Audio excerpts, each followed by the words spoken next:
Assalamualaikum warahmatullahi wabarakatuh. Selamat malam semuanya. Perkenalkan, kami dari kelompok 7, kelas 11 8A06 akan mempresentasikan hasil kerja kami pada mata kuliah Teknik Riset Operasional.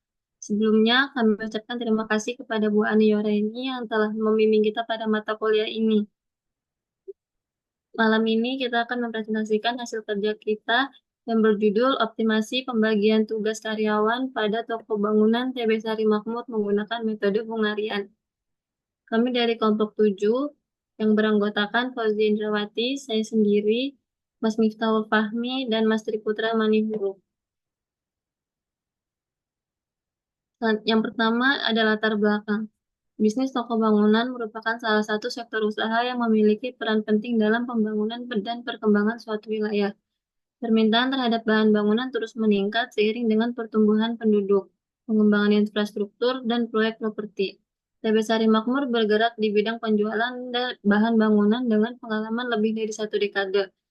TB Sari Makmur menjual beberapa produk, diantaranya seperti pasir, semen, besi, bata, keramik, dan lain-lain, peralatan pendukung rumah tangga lainnya, yang memungkinkan konsumen untuk memilih dari beragam opsi sesuai dengan kebutuhan mereka. Riset operasional merupakan salah satu disiplin ilmu yang berperan penting dalam membantu pengambilan keputusan optimal, terutama dalam konteks bisnis dan manajemen. Salah satu cabang riset operasional yang sering digunakan dalam pemecahan masalah adalah metode penugasan atau assignment method. Metode penugasan bertujuan untuk menempatkan sumber daya terbatas, seperti pekerja, mesin, atau fasilitas, pada tugas atau pekerjaan tertentu, dengan tujuan untuk meminimalkan biaya, waktu, dan upaya yang dikeluarkan, atau sebaliknya untuk memaksimalkan efisiensi dan keuntungan. Selanjutnya, metode penugasan atau assignment method merupakan salah satu metode yang dapat digunakan untuk mencari penugasan yang paling efisien. Metode penugasan dengan menggunakan metode Hungarian akan menentukan terlebih dahulu matriks biaya atau dikenal dengan cost matrix. Dari matriks yang dihasilkan akan dievaluasi apakah sudah optimal atau belum. Jika ternyata belum optimal, maka akan direvisi atau diperbaiki terhadap matriks tersebut. Demikian, matriks baru ini akan dievaluasi kembali sampai diperoleh bentuk optimalnya. Dari matriks yang sudah optimal ini, maka dapat dilakukan penentuan pekerja yang tepat untuk sejumlah pekerjaan dengan total biaya seminimal mungkin. Metode ini dikembangkan oleh Harold Kuhn pada tahun 1955, yang merupakan penyempurnaan dari ide-ide terdahulu yang diperkenalkan oleh Dan Skonik dan Janos Egervari. Metode Hungarian menggunakan pendekatan berbasis matriks untuk mencari solusi optimal dengan menyederhanakan perhitungan dan mengurangi kompleksitas proses penugasan. Selanjutnya, landasan teori dari riset operasional. Menurut pendapat dari Morse dan Kimball, riset operasi sebagai metode ilmiah atau scientific method yang memungkinkan para manajer mengambil keputusan mengenai kegiatan mereka tangani dengan dasar kuantitatif. Definisi ini kurang tegas karena tidak tercermin perbedaan antara riset operasional dan disiplin ilmu yang lain. Selanjutnya ada metode penugasan atau Hungarian. Metode penugasan atau assignment method merupakan salah satu metode yang dapat digunakan untuk mencari penugasan yang paling efisien untuk pekerjaan ke mesin atau mesin ke pekerjaan. Dengan tujuan utama dari metode penugasan adalah meminimumkan biaya total dari pekerjaan tertentu yang dikerjakan mesin tertentu. Selanjutnya ada manfaat metode penugasan. Yang pertama ada manfaat maksimasi, yaitu dengan optimalisasi keuntungan, peningkatan produktivitas, dan penggunaan sumber daya yang efektif. Yang kedua ada manfaat minimasi, yaitu untuk pengurangan biaya, efisiensi waktu, dan alokasi tugas yang adil. Yang terakhir ada landasan teori mengenai penyelesaian masalah. Yang pertama yaitu ada identifikasi dan penyederhanaan masalah. Yang kedua mencari nilai terkecil. Selanjutnya ada pastikan semua baris dan kolom memiliki 0. Selanjutnya, pastikan tidak terjadi bentrok nilai 0. Yang kedua, tarik garis yang menghubungkan 0. Selanjutnya, kurangi nilai D di luar garis dan di dalam. Pastikan optimal. Selanjutnya ada pembahasan dari masalah minimasi toko TB Sari Makmur. Toko TB Sari Makmur memiliki 4 orang karyawan yang harus menyelesaikan 4 pekerjaan yang berbeda. Berikut adalah pekerjaan yang ada di toko TB Sari Makmur. Yang pertama, penjualan, melayani pelanggan, memberikan informasi produk, dan proses transaksi. Selanjutnya ada penerimaan barang, menerima dan memeriksa barang yang datang dari pemasok. Selanjutnya ada penyimpanan barang, yaitu menata dan menyimpan barang di gudang. Selanjutnya ada pengiriman barang, mengantarkan pesanan pelanggan ke lokasi yang dituju. Karena sifat pekerjaan dan juga keterampilan karakteristik dari masing-masing karyawan, maka waktu yang diperlukan untuk menyelesaikan berbagai alternatif penugasan dari keempat karyawan tersebut juga berbeda. Maka dari itu, pembahasannya akan dilanjutkan oleh Mas Miftahul Fahmi. Silakan, Mas. Baik, terima kasih. Baik, terima kasih Mbak Zizi.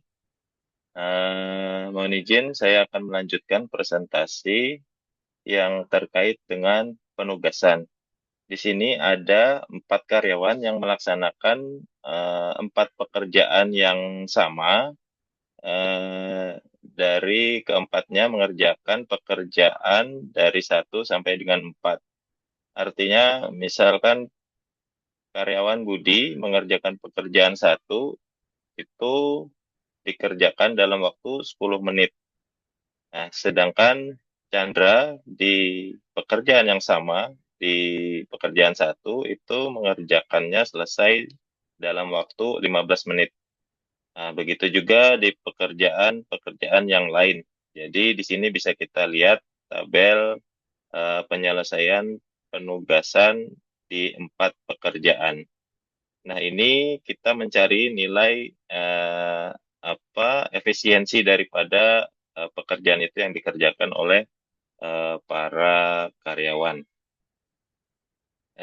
Untuk lebih detailnya ini terkait dengan karyawan Budi, Chandra, Anto, dan Sugeng bisa dilihat dari matriks ini. Kemudian akan kita jelaskan di slide selanjutnya.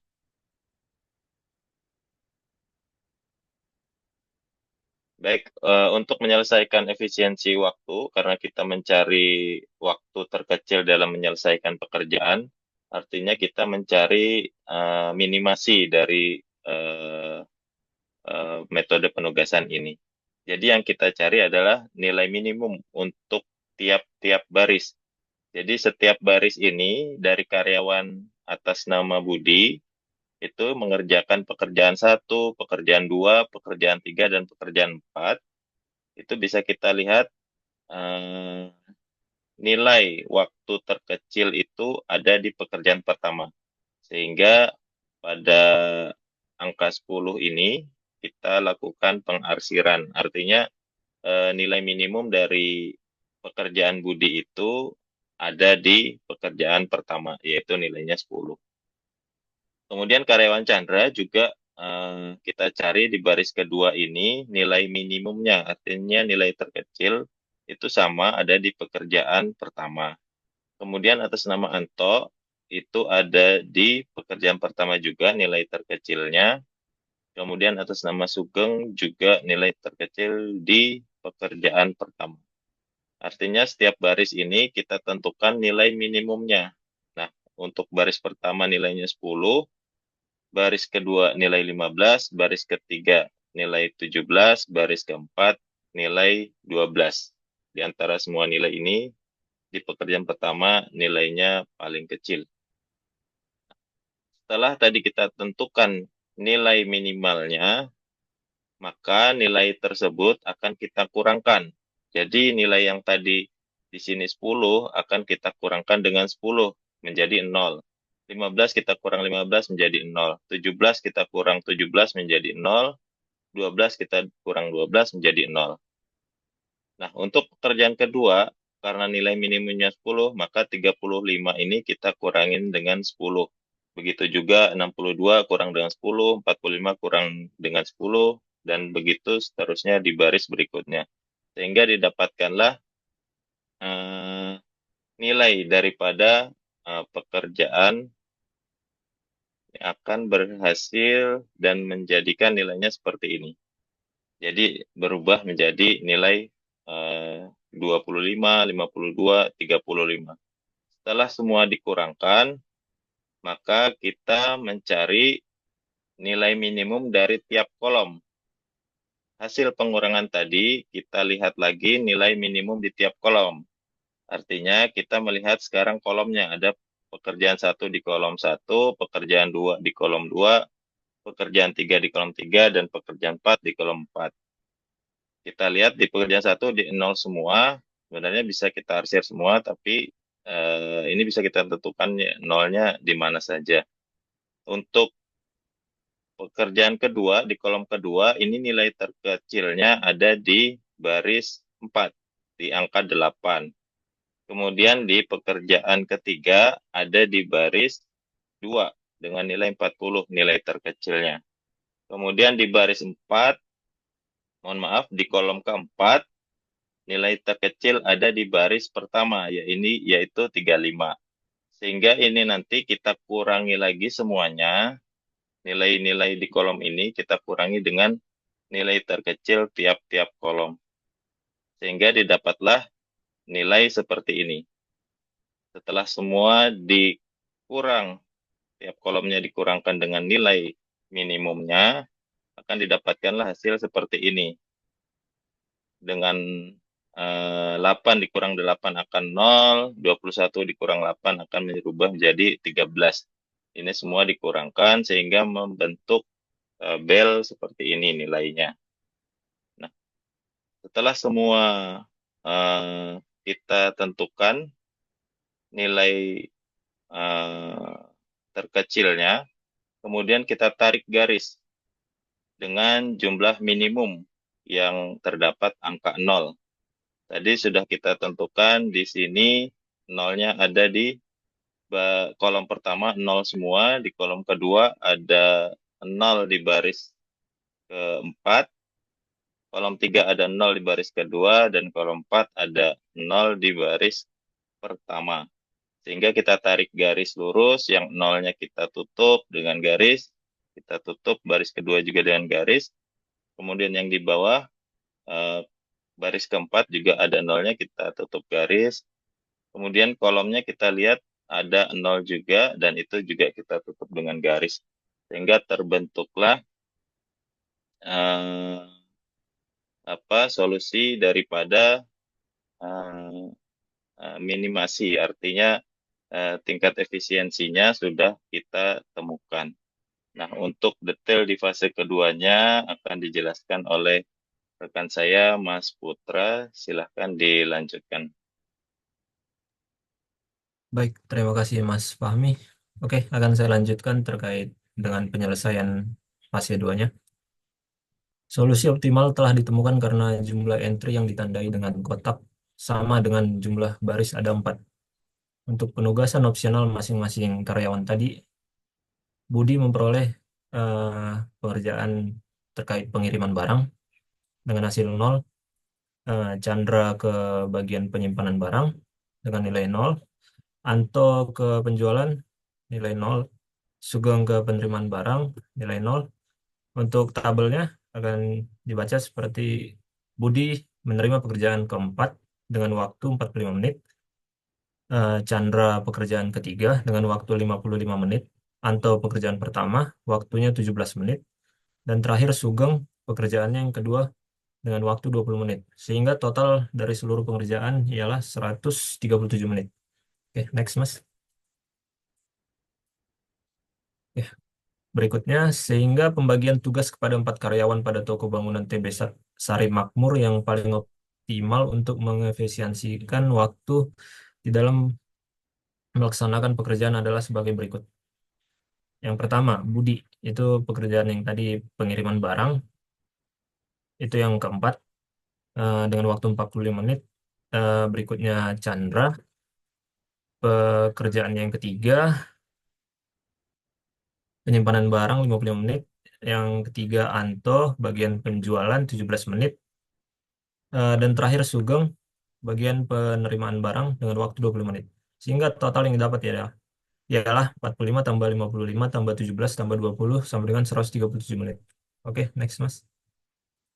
Kesimpulan, metode penugasan adalah pendekatan sistematis yang digunakan untuk mengalokasikan sumber daya secara optimal guna menyelesaikan berbagai masalah terkait distribusi tugas. Yang pertama, pada toko bangunan TB Sari Makmur, metode Hungarian membantu menemukan penugasan optimal dengan meminimalkan total waktu yang dibutuhkan untuk menyelesaikan semua pekerjaan. Yang kedua, penugasan maksimal dalam mengefisiensikan waktu telah ditemukan dengan detail pekerjaan masing-masing, yaitu Budi terkait pengiriman barang, Chandra penyimpanan barang, Anto penjualan, dan Sugeng penerimaan barang. Yang ketiga, penugasan ini menghasilkan total waktu terendah untuk menyelesaikan semua pekerjaan, yaitu 137 menit. Oke, next Mas. Untuk saran, berikut adalah beberapa hal yang dapat diperhatikan dalam penerapan metode penugasan. Yang pertama, analisis kebutuhan dan sumber daya. Melakukan analisis menyeluruh terhadap kebutuhan dan ketersediaan sumber daya agar alokasi tidak dapat dilakukan secara efektif dan tepat sasaran. Yang kedua, evaluasi berkelanjutan. Dengan melakukan evaluasi yang rutin, kekurangan atau kendala dalam proses alokasi bisa segera diidentifikasi dan diperbaiki, sehingga keputusan alokasi tetap optimal di masa depan. Yang ketiga, fleksibilitas dalam penyesuaian. Fleksibilitas dalam penyesuaian. Dalam kondisi yang dinamis, metode ini harus mampu disesuaikan agar tetap relevan. Fleksibilitas dalam pengaturan alokasi dapat meningkatkan ketahanan dan efektivitas manajemen. Yang terakhir, pengembangan sumber daya manusia, pelatihan atau pengembangan keterampilan bisa menjadi bagian dari solusi jangka panjang agar metode penugasan dapat berjalan lebih baik. Oke, next Mas. Oke, sekian yang dapat dipresentasikan oleh kelompok kami. Jika masih ada kurang dan salah kata, mohon maaf, dan jika ada pertanyaan boleh disampaikan di kolom komentar. Terima kasih.